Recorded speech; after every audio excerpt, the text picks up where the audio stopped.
지난 목요일은 우리 주 예수 그리스도께서 하늘로 올라가심을 기념하는 승천일이었습니다.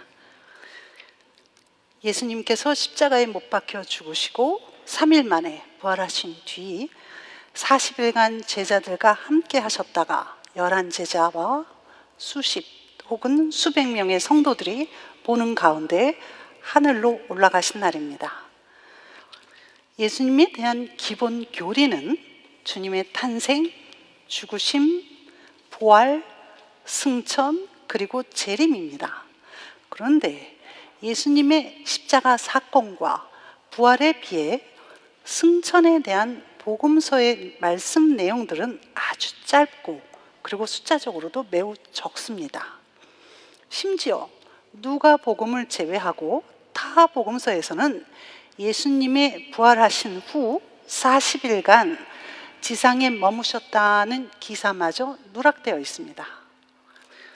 승천에 대해서 기록이 적은 것도 있지만 신학자들의 많은 이견들도 또한 있습니다. 실제로 하늘로 올라가신 것을 상상하기 어렵다. 시각적으로 받아들이기 어려운 면이 있다. 영적인 개념으로 접근하여야 한다. 곧 누가가 영적인 사실을 자기 나름대로 신화적이며 극적인 방식으로 표현하였다는 등등의 이야기는 예수님의 승천에 대해 무언가 의미를 축소하는 듯하고 또한 실제로 일어난 사건인가에 대한 의문까지도 갖게 됩니다. 이렇게 신학적 이견과 목회적 관심이 적다고 해서 예수님 승천에 대한 말씀을 주저한다면 그것은 복음의 핵심에서 무언가를 놓치는 것이며 또 기독교 교리에도 어긋나는 것일 겁니다. 우리는 오늘 말씀을 통하여 승천의 역사적인 사실만을 나누기보다는 부활하신 예수님이 하늘에 오르시는 이유가 무엇이며 또 예수님이 하늘에 오르신 의미는 과연 무엇인가, 무엇을 말하는 것인지, 그리고 또 오르심으로써 우리에게 주시는 유익은 무엇인지에 대해서 함께 말씀을 통하여 나누어 보고자 합니다. 먼저 다 함께 본문 8절 봉독하시겠습니다. 오직 성령이 나에게 임하십니다.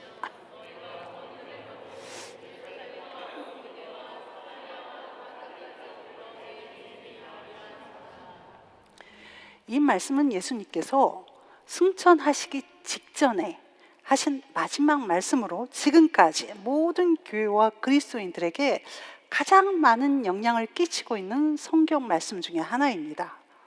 예수님이 승천 후에 진행될 복음의 역사, 즉 복음이 어떻게 되어 가는가라는 것에 대해 유언과 같은 말씀을 하시면서 제자들에게 증인이 되리라라는 말씀을 하십니다.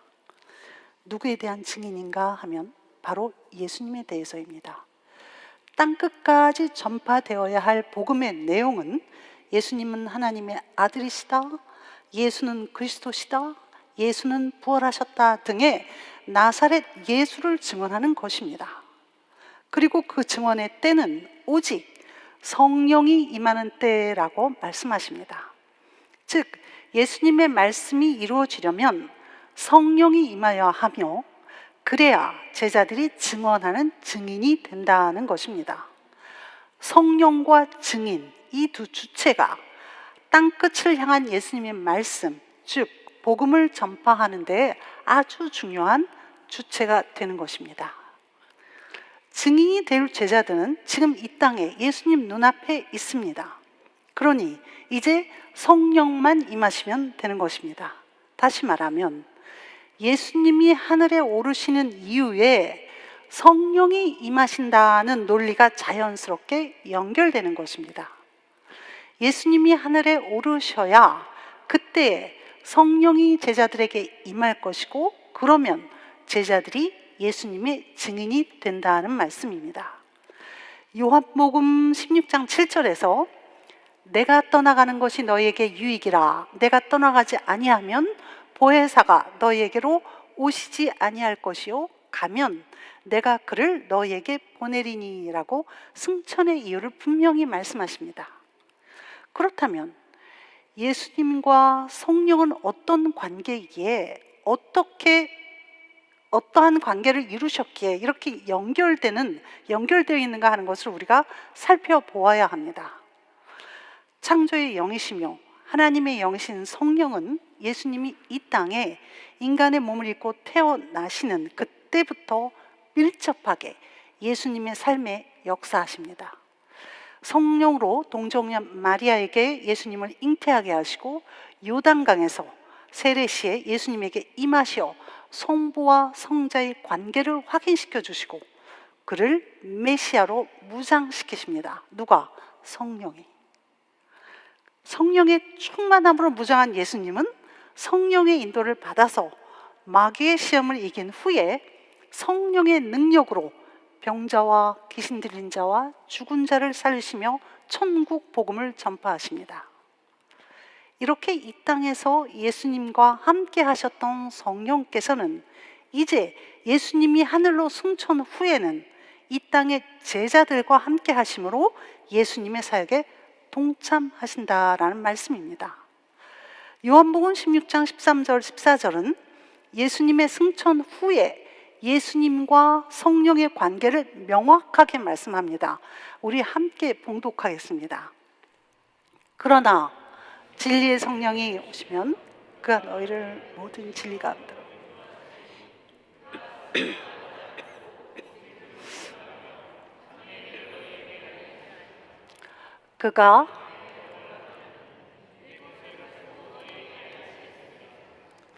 그가 내 영광을 나타내리니 내 것을 가지고 너희에게 알리시겠습니다 라는 말씀의 원문을 직역하면 보혜사 성령은 나를 영광되게 하실 것이다. 왜냐하면 그가 나의 것을 받아서 나의 것으로 너희에게 알려주실 것이기 때문이다 라고 하는 말씀입니다.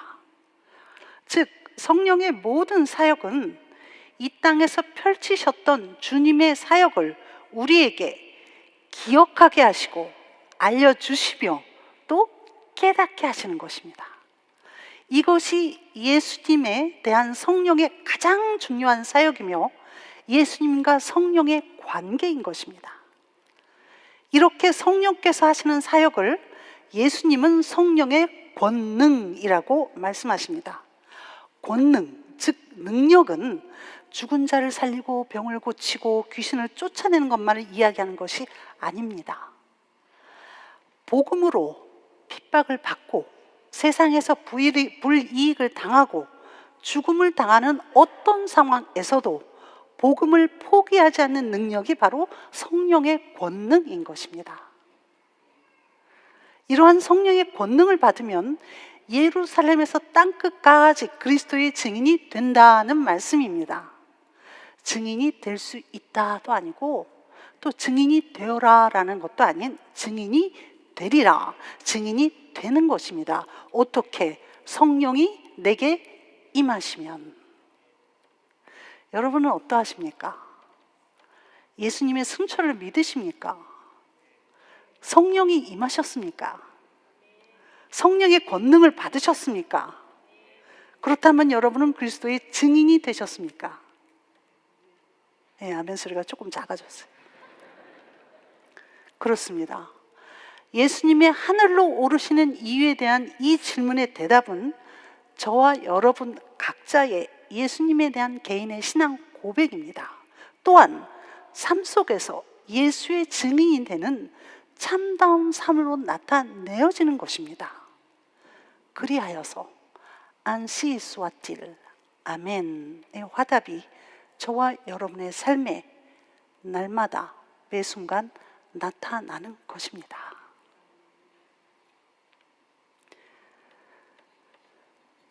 두 번째로의 말씀은 9절입니다. 함께 봉독하겠습니다. 시작. 이 말씀을 마치시고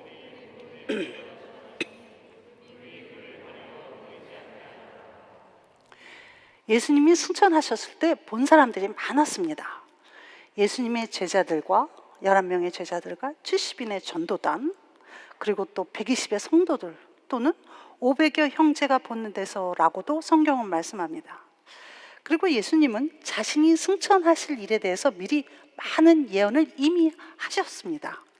요한복음 3장 13절에 하늘에서 내려온 자 곧 인자 외에는 하늘에 올라간 자가 없느니라. 또 16장 28절에 내가 아버지께로 나와서 세상에 왔고 다시 세상을 떠나 아버지께로 가노니, 자신이 승천하실 것을 여러 차례 예고하시고 그 예언대로 마침내 수많은 사람들이 보는 앞에서 승천하십니다. 그렇다면 예수님의 승천이 하늘에 오르시는 그 의미가 무엇인가 하는 것입니다. 예수님이 하늘로 오르시는 것은 먼저 하늘 본향 아버지께로 가시는 것을 의미합니다. 예수님은 원래 아버지께로부터 오신 분이십니다. 성자 하나님으로서 우리를 향한 크고 놀라우신 사랑을 이 땅에서 베푸시고 승천하시는 것은 예수님의 이 땅에서의 구원 사역이 온전히 이루어졌음을 증명하시면서 올라가시는 것입니다. 그리고 머지않아 복음의 끝인 하나님의 나라가 임하는 그때 약속하신 대로 다시 이 땅에 재림하시기 위해 예수님은 하늘에 오르시는 것입니다. 예수님의 본향이 하늘이라는 것은 하나님을 믿는 성도들의 본향 역시 하늘나라라는 것입니다. 사도 바울의 말처럼 하늘나라의 시민권을 가진 우리 성도들은 이 땅에서 나그네 인생으로 순례의 길을 가면서 돌아갈 우리들의 고향 하늘나라를 소망하는 삶을 살고 있는 것입니다. 다음으로 예수님은 하나님 우편에 앉으시고자 승천하십니다. 너는 내 우편에 앉으라 하셨도다 라는 시편 110편 1절 말씀입니다. 하나님의 우편은 하나님의 능력과 영광과 존귀를 의미합니다. 하나님 아버지께서 예수님을 우편에 가장 좋은 자리에 앉히시는 것은 자기를 낮추시고 종의 몸을 입으시고 죽기까지 아버지께 복종하신 예수님의 겸손과 복종에 대한 보답이신 것입니다. 이렇게 마귀를 물리치시고 죽음에서 이기신 예수 그리스도의 승리의 사건, 이 사건은 하나님의 우편 보좌에 앉으심으로써 다시 증명되는 것입니다. 또한 승천하신 예수님은 하늘에서 우리의 처소를 예비하고자 승천하십니다. 내가 너희를 위하여 처소를 예비하러 가노니. 처소라는 말은 영원하신 하나님 아버지의 집, 곧 하나님의 나라, 천국을 의미합니다. 우리가 주 예수 그리스도를 믿는 궁극적인 목적도 예수 그리스도께서 이 땅에 오셔서 인간을 구원하고자 하신 최후의 목적도 바로 하나님 나라에 있는 것입니다. 하나님 나라는 허상이 아니라 실상이며 관념으로서가 아니라 실제로 존재한다는 것을 예수 그리스도가 승천하심으로 그가 오르심을 통하여서 우리에게 가시화되었다는 것입니다. 인간들의 죄를 대신하여 십자가에 죽으시고 사흘 만에 부활하신 예수님은 더 이상 인간의 몸을 입으신 인간 예수가 아니라 성부 하나님의 아들 성자 예수 그리스도의 자리로 다시 돌아가십니다. 그곳에서 성자 예수님은 지금도 만물의 혼돈스러운 질서를 바로잡으시고 모든 만물을 계속해서 본래의 상태로 유지하고자 하십니다. 이렇게 세상의 죄로 인해서 잃어버린 하나님과의 관계를 다시 회복하는 그러한 구속적인 사랑을 몸소 보여주시고 이제는 그 크신 하나님의 사랑을 성령을 통하여 인간들의 마음속에 심어주시고 기억하게 하시고자 하늘로 오르시는 것입니다. 성도 여러분, 예수님은 하나님이십니다. 우리는 이러하신 하나님 예수 그리스도를 믿는 성도들입니다. 우리를 위하여 이보다 더 큰 일을 행하신 분은 세상 어디에도 없습니다. 빛나고 높은 보좌에 앉으셔서 우리를 보호하시고 지켜주시며 우리의 미래를 예비해 주시는 이분은 하나님이십니다. 그러하기에 우리는 세상에 대해서 주눅들 이유가 없습니다. 두려워할 일도 없는 것입니다. 미래의 죽음에 대하여서는 더더욱 걱정할 이유도 전혀 없는 것입니다. 오히려 우리의 세상에 대한 걱정과 염려가 얼마나 어리석은 것인가를 보좌에 앉으시는 예수님을 통해 깨닫게 되는 것입니다. 마지막으로 다 함께 10절과 11절 봉독하겠습니다. 시작. 올라가실 때에 제자들이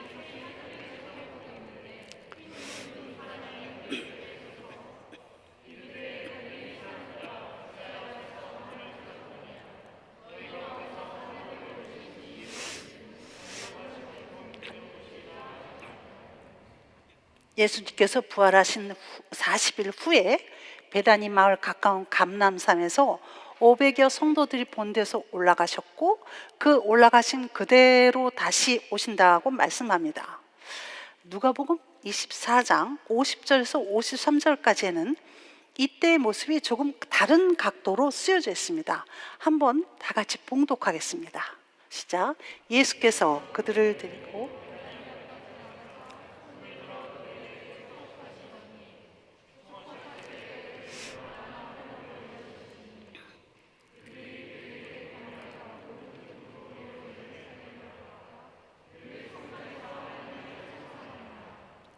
아멘. 여기서 잠깐 오늘 말씀의 증인들에 대해서 생각해 보고자 합니다. 증인이 되리라라고 하는 사람들은 바로 제자들입니다. 예수님께서 부활하셔서 갈릴리 바닷가에서 제자들을 만난 것은 날짜로 정확히 40일 전입니다. 그때 그들은 십자가에 돌아가신 예수님을 잃은 실망감과 두려움과 패배감과 혼란에 젖어서 고향으로 내려와 평범한 어부의 삶을 다시 살려고 하던 사람들이었습니다. 그런데 어떻게 40일 만에 예수님은 그들에게 복음의 열쇠가 되는 8절의 증인이라는 유명한 말씀을 하시는가 하는 것입니다. 도대체 그동안에 무슨 일이 있었는가 하는 것입니다.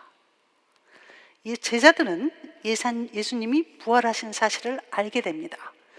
그리고 충격 속에서 예루살렘에 있는 마가 요한의 다락방에 모입니다. 거기에 예수님께서 나타나시고 그들과 함께 40일 동안 기거하십니다.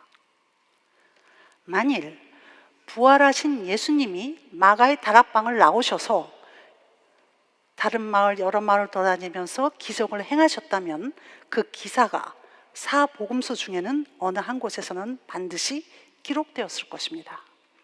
그러나 사도행전 1장 3절에 이렇게 쓰여 있습니다. 40일 동안 그들에게 보이시며 하나님 나라의 일을 말씀하시느니라. 그곳에서 예수님은 집중적으로 구약과 예수님의 공생에 이르는 구속의 진리, 즉 하나님 나라의 원리를 그들에게 학습시키십니다. 40일 동안의 학습 결과 제자들은 예수님의 십자가로 인하여서 완성되어지는 구속의 역사를, 즉 복음의 역사를 완벽하게 습득합니다. 마지막으로 예수님께서는 하늘로 승천하실 것을 말씀하시고 그 후에 성령이 임하시고 성령의 권능이 임하여 그들 모두가 예수님의 증인이 된다는 말씀을 하시는 것입니다. 예수님이 하늘로 승천하는 날 제자들은 베다니 감람산까지 예수님이 인도하심을 따라 손을 들고 축복해 주시는 예수님을 배웅합니다. 이제 제자들은 모든 것을 깨달았기에 예수님의 승천을 두려움과 슬픔과 혹은 의심이 아닌 오직 큰 기쁨과 경배로 예수님과 작별할 수 있었던 것입니다. 예수님이 40일 동안 가르쳐 주시고 약속하신 엄청난 축복과 유익은 비단 그들뿐만 아니라 후세 예수님의 재림 때까지 믿는 모든 성도들에게 유익이 되는 놀라운 축복임을 깨달은 것입니다. 이렇게 예수님의 승천으로 얻게 되는 유익은 먼저 성령의 임하심으로 우리와 항상 함께 하신다는 약속의 성취입니다.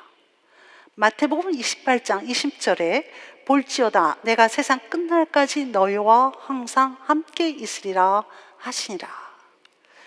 육체적으로는 이 세상에 더 이상 계시지 않으시는 예수님께서 성령을 통하여 거듭난 성도들과 항상 함께 하시는 것입니다. 지금과 같이 우리가 이곳에서 예배를 드리는 가운데에 또 말씀을 읽고 들을 때 또한 아까 기도와 또 아까 기도원의 찬양 또 끝나고 나서의 교제 가운데에 우리들과 함께 계시겠다라는 말씀입니다. 믿으십니까? 또한 승천하심으로 우리 각개인에게 놀라운 유익은 바로 영적 신분의 변화입니다. 성령이 우리에게 임하면 우리는 예수 그리스도와 연합된 자로서 영적 신분의 변화가 있게 되는 것입니다. 우리가 비록 육신은 이 땅에서 살고 있지만 성도의 영적 신분은 세례를 받을 때 성령을 통하여 예수와 함께 죽고 예수와 함께 살아난 사람들인 것입니다. 그러기에 그리스도와 연합된 자로서 예수 안에서 하늘에 앉혀진 고귀한 신분으로 변화된 신분을 획득한 존재들이신 겁니다. 그렇게 변화된 신분으로 영원히 살아갈 새 하늘과 새 땅을 소망하며 살아가는 산소망의 존재들이 바로 저와 여러분인 것입니다. 이러한 성도의 영적 신분의 상승에 대한 보증이 바로 예수 그리스도의 승천인 것입니다.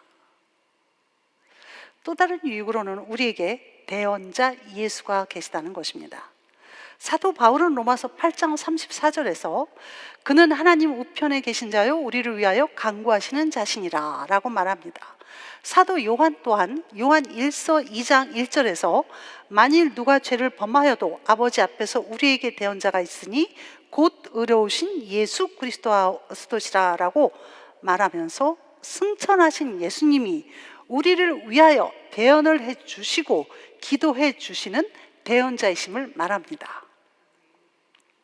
이처럼 예수님께서는 하나님 오른편 보좌에서 우리의 온전한 구원을 위해 간구하시는 대언자 사역을 지금도 계속 하고 계신다는 사실, 이 사실을 우리가 안다는 것은 우리에게 이 땅에서 커다란 위로와 감사가 되는 것입니다.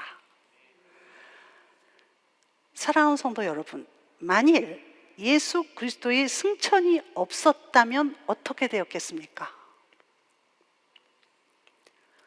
예수님은 우리와 이 땅에 계시면서 우리의 질문에 답하시고 우리를 위로해 주실 수도 있었을 것입니다.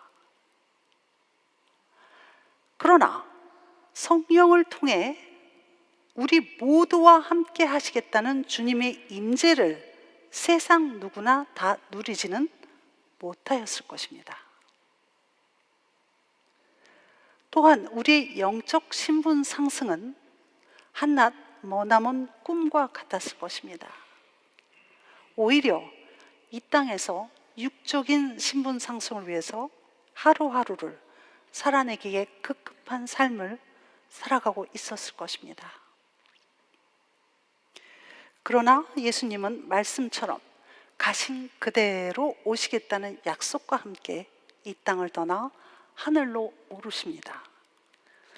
그리고 열흘 뒤 하나님의 영이신 성령께서 우리와 함께 해주시기 위해서 이 땅에 강림하십니다. 예수님께서는 우리를 고아와 같이 버려두지 않으시고 하나님의 영이신 그리스도 예수의 영이신 성령을 우리에게 보내계시겠다는 말씀을 실제로 행하시는 것입니다. 그러기에 사도 바울은 빌립보서 1장 20절에서 고백합니다. 살든지 죽든지 내 몸에서 그리스도가 존귀하게 되게 하려 하나니. 이 말씀은 내가 죽든지 살든지 나를 통하여 예수님이 높아지고 예수님이 나타나고 예수님이 증거되어야 한다는 증인의 삶을 말하는 것입니다. 바라기는 우리 성도 모두에게 예수님의 하늘에 오르심의 유익과 축복이 우리 삶의 현장에 차고 넘치어 그리스도 예수의 증인이 되시는 저와 여러분 되시기를 축원합니다.